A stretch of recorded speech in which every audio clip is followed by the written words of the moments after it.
deliver. What'd you say to me? What did she say? What is she saying? She is saying thank you.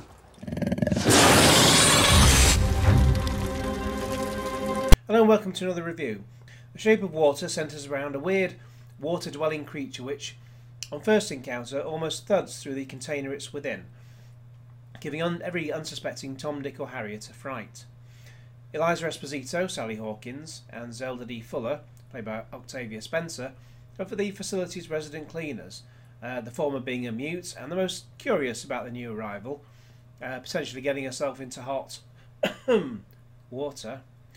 She occasionally nips in to feed it, teach it sign language, as well as let it listen to music, specifically the sounds you'd hear in a jazz club. Nice. As you quickly learn, the creature clearly trusts her, while the Russians just want to take it apart and find out what makes it tick. Where the facility's Richard Strickland, Michael Shannon, comes into it is that he just wants it out of the building before it causes too much trouble, and then he can get on with just being his usual surly self. Although it doesn't take long before you see why he wants shut of it. Now, I loved the look of this at first, and it was interesting while I was watching it, but it's rather empty in terms of basic story and comes across as yet another of those movies that all the critics just want to give full marks to. You know, it clearly doesn't deserve that. Yes, it's good and it also has an engaging, complimentary score, but I didn't love it. It's amusing, but then it just starts getting ridiculous at times and feels like it's turning into every film we've seen before. It also gets a bit silly along the way and it feels like it's treading water.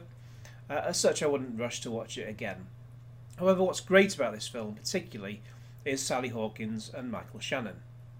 Shannon can usually just snarl and it's entertaining, while it's high time that Miss Hawkins was given the recognition she's deserved for over 10 years, such as with Mike Leigh's Happy-Go-Lucky and her occasional turn as Ping in Radio 4's Ed Reardon's Week, which is like the radio equivalent of Victor Meldrew. There's been 10 or 11 series of that, so you really should check them out.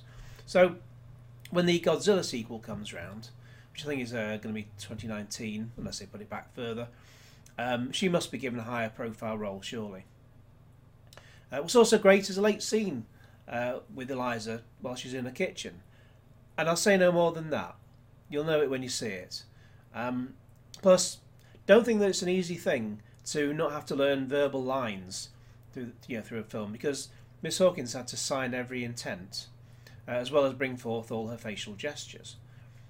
Richard Jenkins has a neat turn as Eliza's neighbour Giles, who has an obsession with key lime pie, as well as dropping in the line that cornflakes were invented to prevent masturbation, which I somehow doubt. Apparently it's someone said it's true, but unless you've got maybe, well, you've got your bowl in one hand and then the spoon in the other. I can see maybe that's how it works. Meanwhile, Shannon, as Strickland, says how washing your hands both before and after using the toilet leads to a weakness in a man's character. And how should only do it before or after? And he only does it before. Ugh. Horrible. Overall, is The Shape of Water worth seeing? Well, you might have to seek it out, as not every cinema is giving it high priority, or even showing it. It certainly looks amazing with its often sweeping camera work, but is it really worth all those BAFTA and Oscar nominations? I mean, we've seen motion capture and prosthetic suits before, so it's not like it's doing anything 100% new. Now, I've not seen too many films from Guillermo del Toro beforehand, mainly Mimic, Blade 2 and Hellboy, and they range from okay to good. None of them particularly blew me away, neither does this one. It's entertaining for 2 hours, but I wasn't really thinking about it too much afterwards, because it's the first act that's the most interesting, and the other two just rather take away from that. The credits also give thanks to James Cameron, Alfonso Cuarón, who directed Gravity, Alejandro G. Inarritu, I don't know if that's how you pronounce it, he directed Birdman, which is very good. Joel Cohen, Ethan Cohen, Edgar Wright, who did Shaun of the Dead and Baby Driver, as well as a few others, so he's clearly clearly enlisted help from great visionary directors with this. Now my review online has a bit of extra information about this, or a few extra thoughts, which I put within a spoiler section if you want to have a read.